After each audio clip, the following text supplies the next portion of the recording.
Assalamualaikum, halo Pionos. Kembali lagi di channel saya, channel American seputar informasi cryptocurrency ataupun Pi Network. Sebelum saya melanjutkan, jangan lupa tekan tombol like dan subscribe-nya. Dan jangan lupa juga aktifkan notifikasi loncengnya agar setiap saya mengupload video terbaru ke depannya, tentunya adalah yang akan lebih awal menerima notifikasinya ya. Oke sahabat Pionos, kita akan langsung saja di sini ke informasinya tentunya, oke. Dan di sini keterangannya, ini ada sebuah tweet ya. Keterangannya, kesuksesan Pi tidak harus bergantung pada bursa yang mencantumkannya pada tahap awal ini. Kami membutuhkan platform utilitas besar seperti Amazon, Alibaba, dan rekannya untuk mengintegrasikan pembayaran Pi. Jangan menganggap Pi seperti kripto sehari-hari Anda. Kami ingin membangun utilitas di sekitar Pi. Pi adalah masa depan ya. Tentu ini sangat sesuai dengan visi dan misi proyek Pi Network atau Picoin itu diciptakan gitu ya. Mengapa? Ya karena dia sebagai mata uang digital global ya. Dan sebenarnya tidak perlu dan tidak penting pun untuk dimasukkan ke dalam exchanger gitu ya, ke dalam bursa. Oke, karena sebagai mata uang digital global ya, mau Anda kemanapun bisa membayar hanya langsung dengan Picoin. Itulah visi dan misi proyek Pi Network gitu ya. Namun Pi Network tentu tidak menyalahi aturan tiap-tiap negara di dunia. Oke, dan dia ke depan juga akan menciptakan sebuah ATM Pi yang mana di situ kita bisa mencairkan Picoin kita ke uang-uang fiat yang ada di negara-negara di dunia ini tentunya ya, misal Indonesia dan lain sebagainya. Oke, jadi sahabat Pionas nggak usah khawatir kalau Pi Network ya pihak korti melarang keras untuk masuk ke bursa. Yang nggak usah khawatir, ke depan jalan akses untuk perantara Picoin dicairkan ke uang fiat banyak, pihak kortim yang menyediakannya ya. Percayakan kepada pihak kortim ya.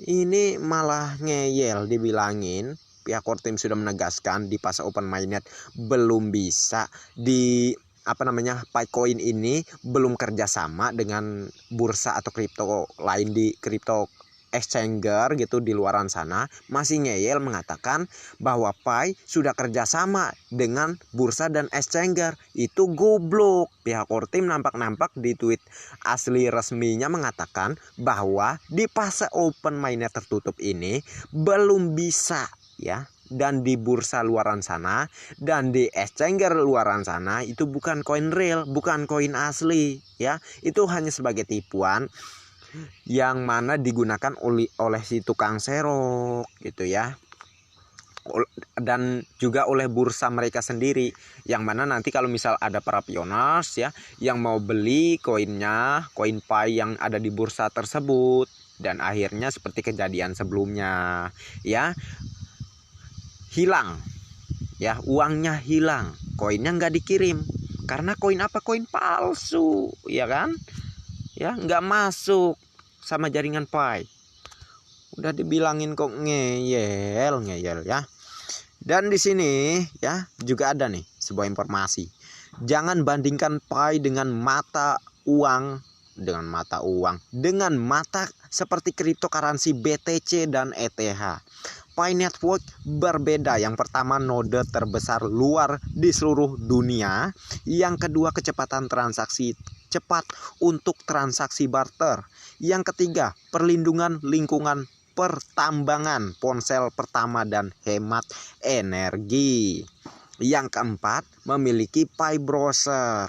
Yang kelima, KYC memungkinkan untuk diterima oleh berbagai negara maupun Indonesia ya.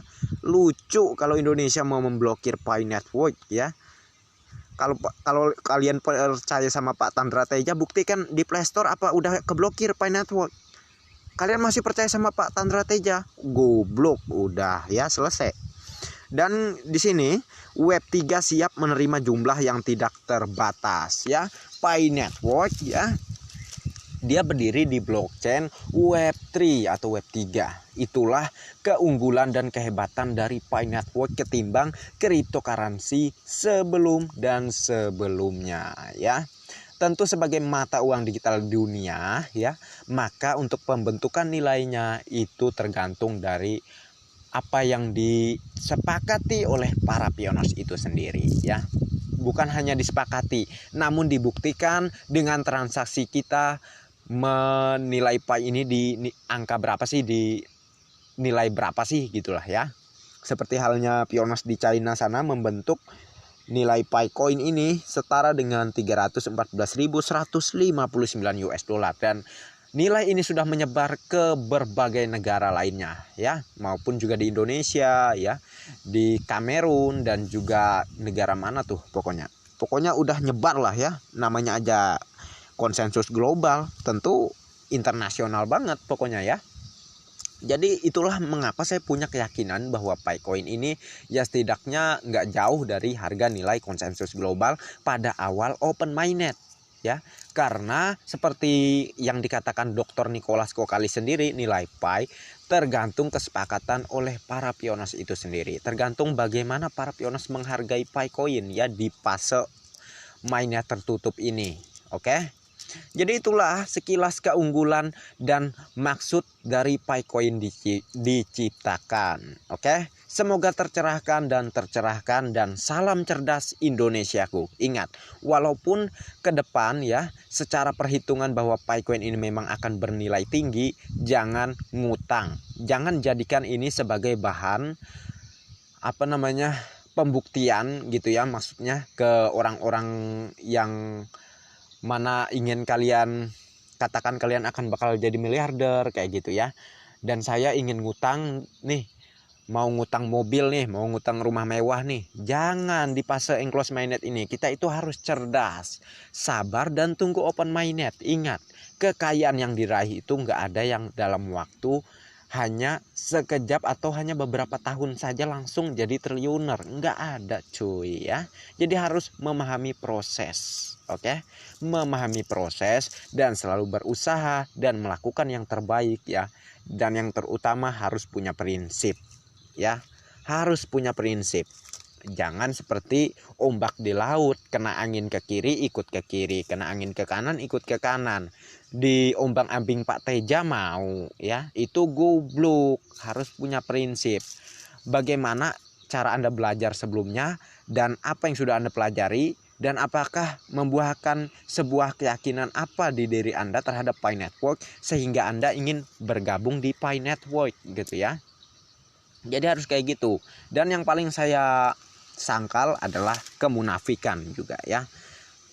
Jadi jangan sampai munafik. Kalau nambang sih bilang nambang aja ya, nggak usah munafik. Oke. Ini nambang tapi nyinyir, ditanya nambang nggak ngaku.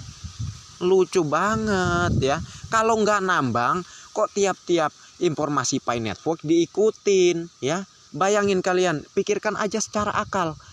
Ngapain itu orang ikut-ikutan nyari informasi Pi Network kalau nggak ikut nambang di belakang ya. Jadi kita ini harus pintar-pintar ya dalam berhati-hati menyikapi orang-orang munafik ini gitu ya. Di depan ingin menjatuhkan, padahal di belakang itu ada maksud terselubung, yaitu ingin memperkaya dirinya sendiri gitu ya. Dengan cara meruntuhkan orang lain yang sudah percaya terhadap bisnis tersebut. Akhirnya orang lain tidak percaya, dia diam-diam di belakang ikut bisnis itu. Nanti pada waktunya bisnis itu sukses, dia yang kaya, maksudnya orang yang sebelumnya dia jatuhkan, dia buat tidak percaya kepada bisnis itu, akhirnya tetaplah menjadi orang miskin dan kekayaan dia sendiri tidak bisa disaingi. Itulah maksud yang terselubung dari dalam hati si kaum nyinyir atau si kaum munafik. Oke? Dan semoga tercerahkan dan mencerdaskan. Salam cerdas Indonesiaku. Sekian dari saya Yusuf Denata, dan sampai jumpa di video-video selanjutnya. Oke, next time. Dan saya tidak lupa mengingatkan yang belum tekan tombol like dan subscribe, silahkan diklik. Dan jangan lupa juga aktifkan notifikasi loncengnya agar setiap saya mengupload video terbaru ke depannya tentunya adalah yang akan lebih awal menerima notifikasinya. Oke, next time. Assalamualaikum warahmatullahi wabarakatuh. Bye-bye.